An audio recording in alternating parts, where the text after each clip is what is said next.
Сәлеметсіздер ме, қымбатты достар? Сегодня у нас очередной урок, и я хочу вас попросить поставить лайки, оставлять комментарии. Благодарю вас заранее. Дорогие друзья, чтобы вы привыкли понимать казахскую речь, некоторые фразы буду использовать без перевода сразу на казахском языке. Эти фразы для вас знакомы с предыдущих уроков. Сонымен бүгін бізде 34-ші сабақ.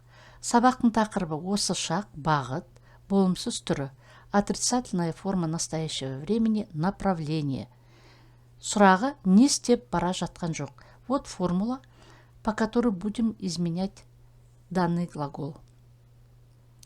Итак, открываем шторку и по этой формуле добавляем нужные аффиксы и слова. Шығу. По формуле мы должны добавить сначала аффиксы. Это будет «ып». Следующие в очереди бара, жатқан, жоқ. Он не выходит. Это третье лицо, мы можем поставить ол или не ставить. Все равно это будет означать третье лицо, потому что нету личных окончаний. Теперь посмотрим спряжение.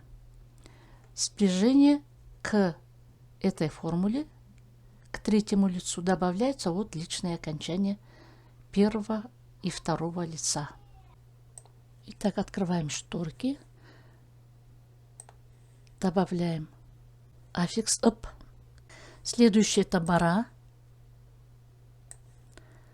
следующий жатқан, следующий жоқ. Он или она не выходит. Теперь добавляем местоимение с личными окончаниями. Начнем с первого лица. Мен шығып бара жатқан жоқпын, я не выхожу. Сен шығып бара жатқан жоқсың, ты не выходишь. Сіз шығып бара жатқан жоқсыз, вы не выходите. И ол шығып бара жатқан жоқ, он или она не выходит.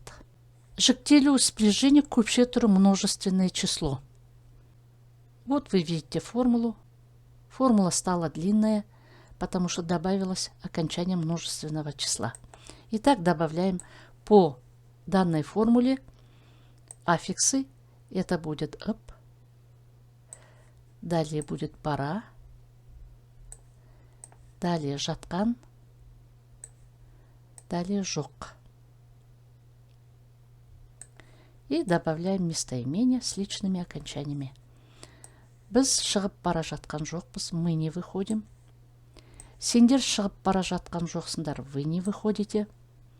Сіздер шығып бара жатқан жоқсыздар, вы не выходите. И олар шығып бара жатқан жоқ, они не выходят. Итак, мысалдар, примеры. Сен жоғарыға көтеріліп келе жатырсың ба?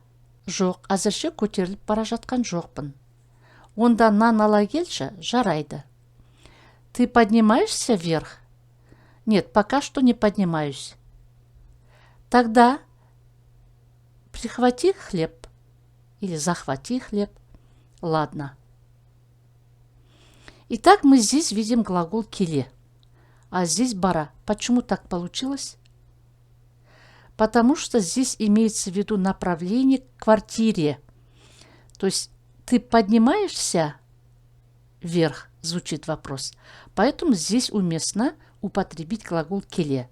А собеседник находится внизу, и он собирается подниматься. Поэтому здесь используется глагол бара.